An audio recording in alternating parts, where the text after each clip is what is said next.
Nem só de coisas miseráveis vive o casamento, mas de coisas boas também, com certeza. O casamento, sem sombra de dúvida, é o maior desafio humano porque desafia o nosso eu de forma singular. Nada desafia o nosso eu tanto quanto um outro 24 horas convivendo junto. Você sabe disso. Você que é casado sabe disso. Mas vamos lá.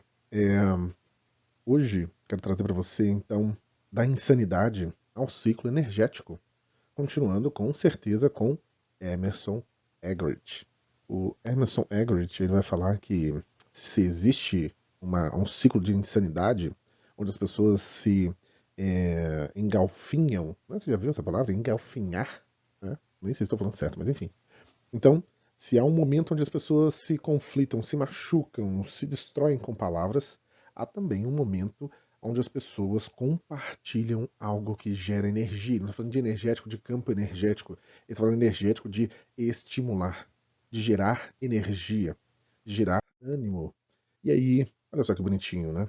O amor dele estimula o respeito dela. O respeito dela estimula o amor dele. Simples, básico, mas, como diria um professor das antigas, o simples só é simples depois que ultrapassou a complexidade. Essa frase eu nunca mais esqueci, já faz uns 12 anos que eu ouvi ela, ou mais, com certeza. E isso é uma ideia simples, mas que mostra uma profundidade. Exemplo, você vai ver que caminhar hoje é muito simples. Contudo, eu tenho um filho de 6 meses e ele ainda está aprendendo a ficar sentado, que dirá caminhar. Então, eu vejo a dificuldade dele para conseguir ficar sentado, para muitas vezes se esticar e pegar um objeto. Agora, o trabalho que vai dar para ele começar a andar, as conexões que ele vai ter que fazer, as sincronizações que ele vai ter, a tensão muscular, a circulação do sangue, a observação de profundidade, altura, largura, enfim, o equilíbrio. Vão ser tantas coisas que ele vai precisar aprender e cada uma delas vão se formando até que daqui a pouco ele vai estar correndo. E aquele momento de dificuldade, aquele momento onde tudo era difícil, agora nem é lembrado mais. Agora ele levanta e anda e corre. Então, assim será também no casamento. Há uma pesquisa, e depois eu posso procurar a fonte para você, de que se o casal conseguir superar os 2 primeiros anos, ou até mesmo né, os 5 primeiros anos, nossa, de 2 para 5 foi muito, né? Mas enfim, os 2 primeiros anos você vence aí o campo da paixão e agora começa a trazer o amor, né, começa a construir algo em forma de literalmente abnegação e construção da necessidade do outro. E agora, em 5 anos, com certeza, esse casal vai ser um casal feliz. Por quê? Porque eles se adaptaram. Eles conseguiram vencer a diferença, conseguiram vencer os costumes familiares, conseguiram vencer as manias familiares. Né? O guarda o que aonde, faz o que quando, de que maneira. Não, lá em casa fazia assim. Ah, na minha casa fazia assado. Mas agora não existe a minha casa, a sua casa, existe a nossa casa. Na nossa casa, como nós vamos fazer? E agora vem a hora de conversar, comunicar, ceder, muitas vezes, né, colocar uma necessidade maior, mas há um momento de adaptação. Então, o amor dele estimula o respeito dela. Você vai ver que quando eu estou ali falando com casais, eu sempre trago a ideia do Bert Hellinger, para que não me chamem aqui de machista, enfim. Né? E dentro das classificações acaba perdendo a capacidade de refletir sobre as coisas. O Bert Hellinger vai falar sobre a ordem da criação. Há uma ordem, né? As coisas vêm né, numa sequência, num processo. E se você interromper essa ordem, interromper esse processo, você pode interromper a própria vida né, natural de alguma coisa, de uma planta, de uma árvore, de um animal, enfim. Se você não esperar o tempo da borboleta para fazer a metamorfose, você tentar tirar ela antes, ela nunca vai voar. Se você tentar tirar ali um pintinho de dentro do ovo, né, que está em processo de chocar, de amadurecer, ele nunca vai crescer. Então, nós temos um tempo, nós temos um processo, nós temos um ritmo para cada coisa. E eu sempre falo que no casamento, qual é o ritmo, qual é o processo? O homem começa esse movimento. Né? Porque aí o ciclo, uma vez começado, você fala assim, quem começou o quê? O ovo, a galinha. Né? Mas aqui a resposta é muito simples. O homem começa com o respeito e o amor. O homem dá o amor né, e respeita a sua esposa. E o amor dele estimula o respeito dela por ele. Então, se o homem entender que ele é quem manifesta o amor, a mulher agora sendo conquistada por esse amor, se deixando afetar por esse amor, ela então admira e ela respeita esse homem. Ela consegue fazer com que agora essa relação siga em frente de maneira harmoniosa.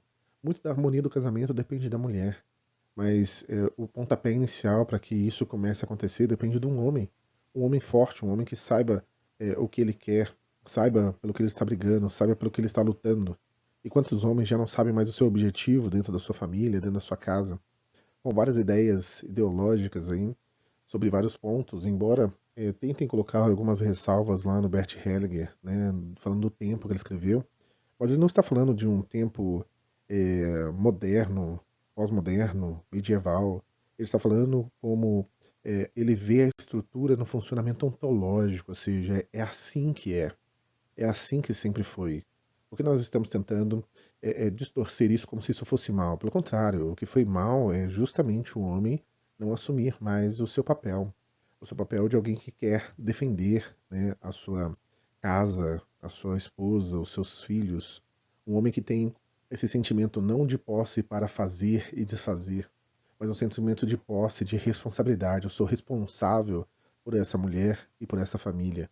Logo, eu me dou por essa família e vou me esforçar para isso. E esse amor agora, né, percebido por essa mulher, traz a admiração, traz o respeito. Essa mulher gosta dessa sensação de ser protegida, de ser acolhida, de ser abraçada, de ter um homem que corre atrás e não precisa ser empurrado, não precisa ser, né, insistir com ele sempre, gastar uma energia para ele fazer o que, em tese, ele já teria que saber o que fazer, né? Em tese, ele já deveria saber o que fazer. Então, falar essas coisas nesse momento de hoje parece algo altamente temeroso, né? Altamente assombroso para algumas pessoas. Contudo, transformar, ignorar a relação no que ela é, né? Ou o que ela sempre se mostrou ser, um homem querendo ser respeitado e uma mulher querendo ser amada, isso é uma perda, com certeza, assim, de bases muito, é, como eu posso falar, né? E eu acredito que já falei, bases muito bem estabelecidas ontologicamente, né, naquilo que o ser propõe, o ser humano se forma a partir disso. E aí vamos ver teorias antropológicas, enfim, de várias outras questões. Contudo, nós vamos ver de maneira bem básica. A maioria das mulheres, em absoluto, desejam um homem que queira cuidar e queira proteger, não porque elas não são capazes, mas porque elas gostam de ser protegidas e serem amadas por esses homens que se mostram fortes. O problema de muitos homens é justamente serem fracos. Os homens fortes não são problemas, os homens fracos são problemas. Quem são os homens fracos? São aqueles homens que, ao invés de cuidar, quer ser cuidado. Né? Ao invés de trabalhar, quer que a mulher trabalhe. Ao invés de assumir a responsabilidade, quer passar a responsabilidade para o outro. Ele nunca assume nada, ele nunca faz nada, ele quer só agora que o outro faça tudo por ele.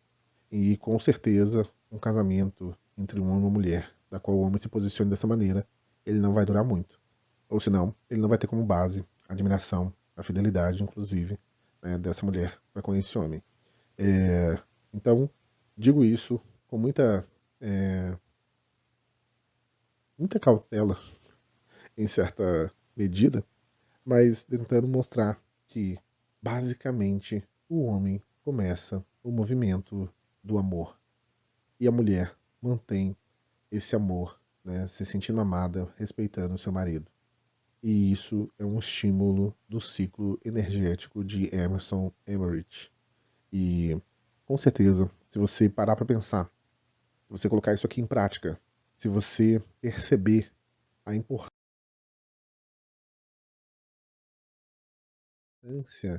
de como estar movimentando esse ciclo é importante, você não vai perder nada. Você não vai ter receio de continuar esse movimento, porque ele é um movimento da vida, ele é um movimento do casamento saudável. E com certeza, se você se movimentar nessa direção, você vai ter um casamento melhor, um casamento com mais potencial. Então, pense nisso, pense saudavelmente.